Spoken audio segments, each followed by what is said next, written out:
This is Tess Tucker reading from my original Daughter of a Dead Woman. This is Chapter 3, Death Star 0BBY.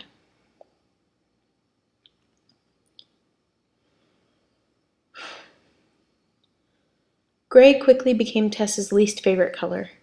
It was the color of the cell block on the Death Star that held her captive. It was the color of the officers' suits. It was the color of the blasters that killed her guardian, Innie. For a while she let those thoughts of anger distract her from the growing questions about her past and her biological parents. Soon enough, though, they resurfaced heavier than they had in her entire life. No one had ever told her anything.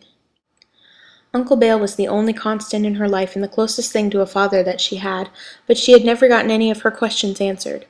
Everyone she asked would just brush it aside and tell her she should not ask such things, just be happy with what she has. Well, now she had nothing, and though so many unanswered questions lingered, no one was there to answer them. As much as Tess dreaded a cell block visit from another Imperial officer, or worse, Darth Vader, her craving for these answers conflicted with that anxiety. Chid seemed to know something, or at least he thought he knew something. He mentioned Tess's father, and something about her age, something medical, scientific. He talked about her as if she were some creation or a science experiment. She was so terrified at the time not much of the conversation stuck in her memory, though.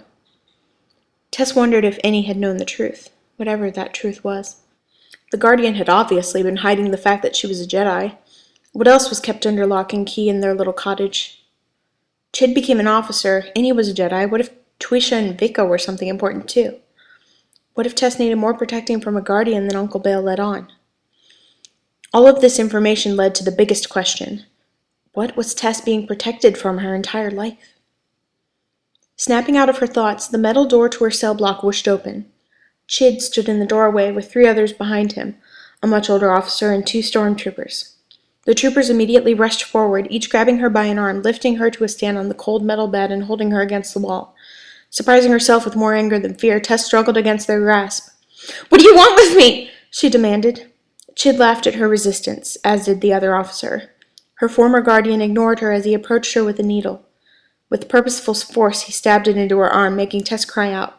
"Was that so necessary, Admiral Deltrod?" the older officer asked Chid.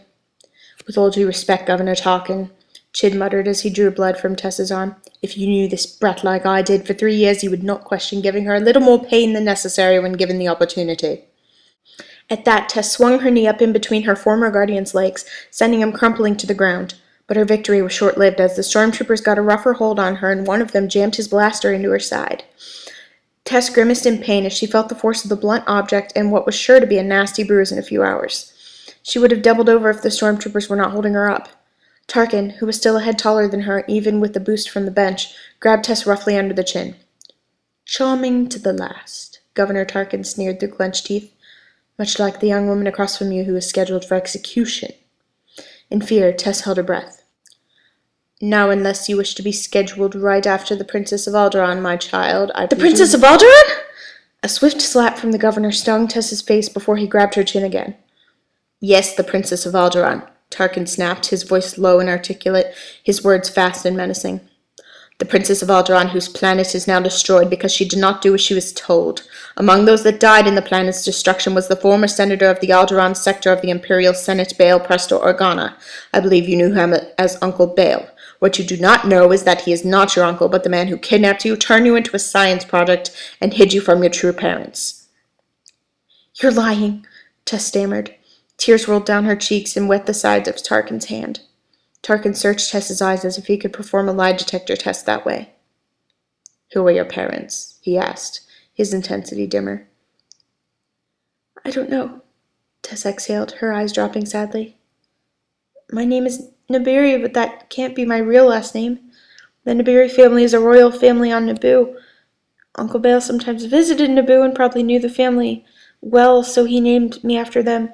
But I really don't know. No one's ever told me about my family, I swear." She purposefully neglected to mention the name Padme, which she had heard thrown around countless times by guardians or Uncle Bale when they did not know she was listening. Tess had always assumed that was her mother's name. However, the idea that her mother could be Padme Naberi was nothing more of a fantasy she had grown out of. Padme was a popular name on several sectors. Once again, Tarkin searched Tess's eyes. He finally let go of her chin and waved the stormtroopers out. By now, Chid, or Admiral Deltrod, as he was now called, had recovered enough to stand and follow the stormtroopers out of the room. Tess collapsed on the metal bench. "Oh, and by the way," Tarkin added from the doorway, a sly grin sweeping his wrinkles up, "I will be sending Lord Vader in to speak to you soon. He will be less merciful than I." At that, the door zoomed shut, leaving Tess with shaking hands and the sound of her panicking heartbeat. I would now like to apologize for going in and out of accents.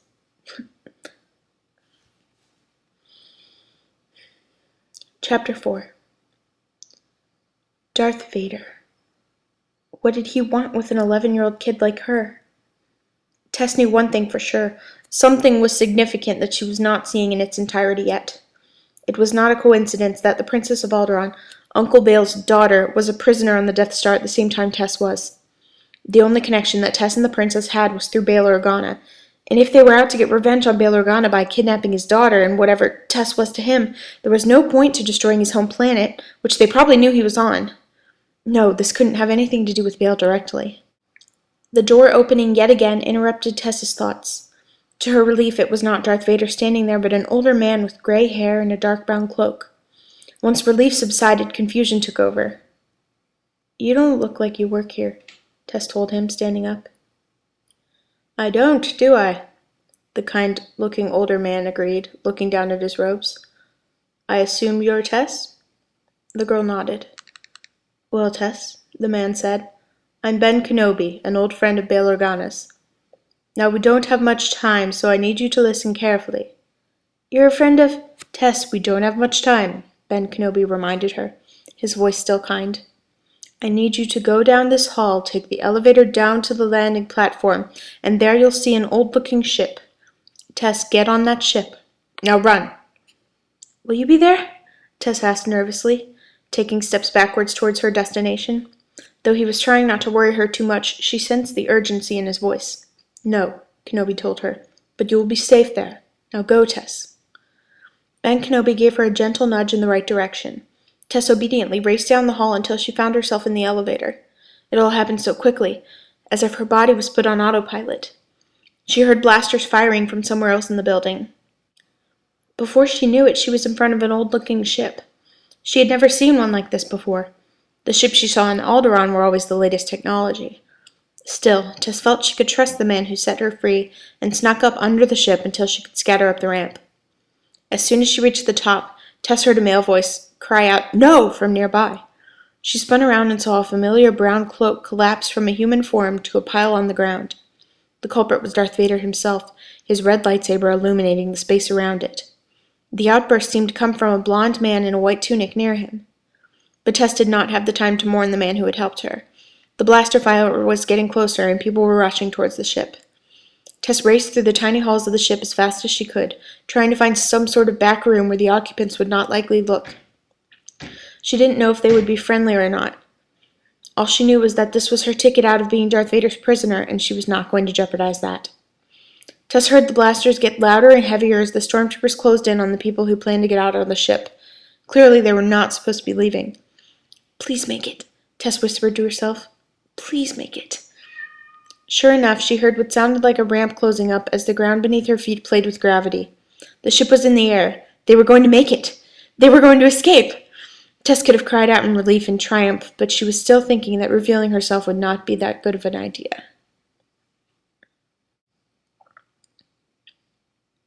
Chapter 5. Millennium Falcon 0BBY. An hour must have passed before Tess could no longer resist the urge to get a peek at the people who probably just saved her life. She inched down the hallway, and after a few sharp corners found herself in a place where she could see some sort of lounge room, as far as lounge rooms on a cheap ship go. She saw the back of a blonde head, the man who had cried out when Ben Kenobi was killed. He was sitting sullenly at a little booth with a table in front of it.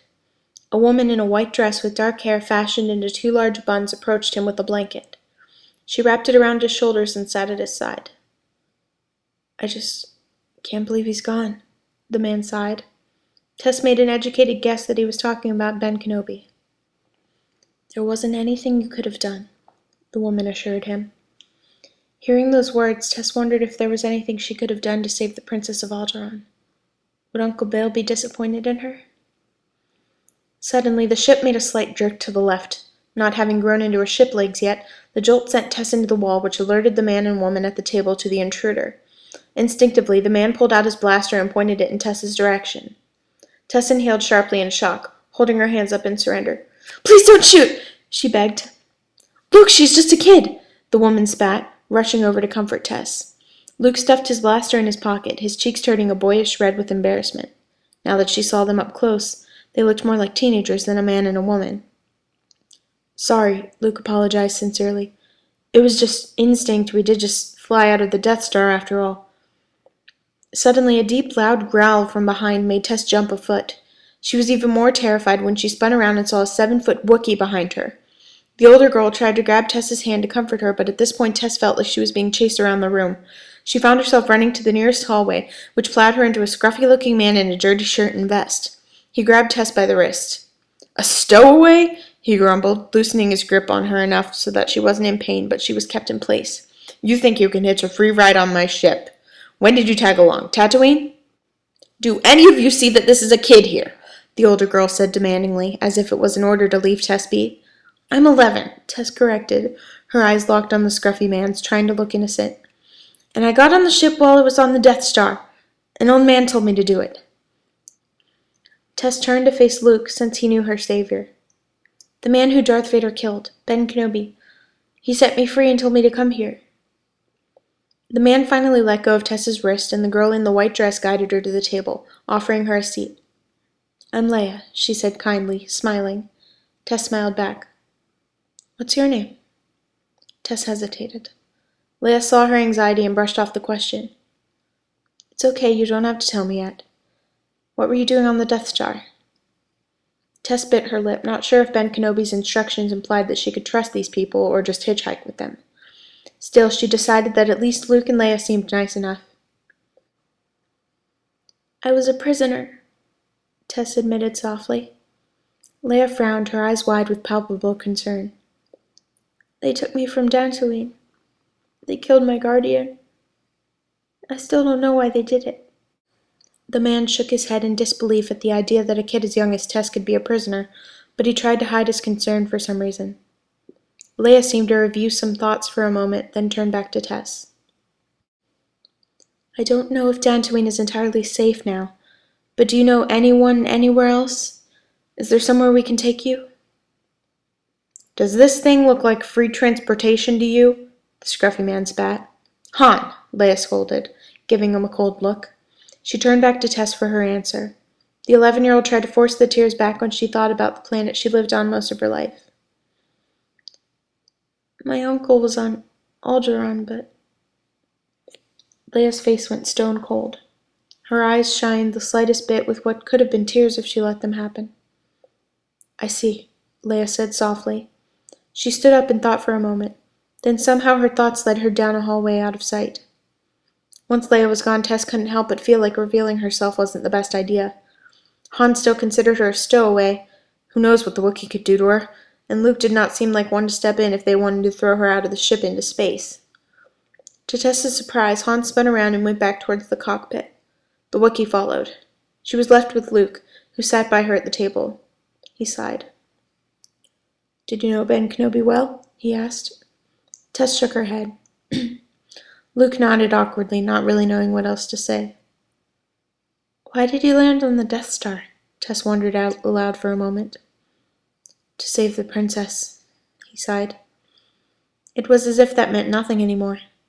Tess assumed it was because he failed. "I'm sorry you couldn't do it," Tess told him sincerely. Luke tilted his head, confused. "But I did," he said. "You just met her, Leia Organa, the Princess of Alderaan. I know I sound disappointed. That's just because Ben Kenobi was a family friend of mine, so as great as saving the princess was, I just wish I could have saved Ben too." Tess's jaw nearly dropped on the floor. "Leia's the princess?" she blurted. Luke couldn't help but laugh. "Yep, she is." Tess still couldn't believe it. She couldn't process it. She had so many questions she could ask Leia, but should she? How would Leia react to her father having a secret child that he got from somewhere and assigned guardians for? She was a princess. Princesses were supposed to be spoiled rotten. But Leia seemed nice. Maybe it was a cover that would go away if she found out the truth about Tess. Luke sensed Tess's anxiety. "What's the matter?" he asked the girl, his voice soft and kind.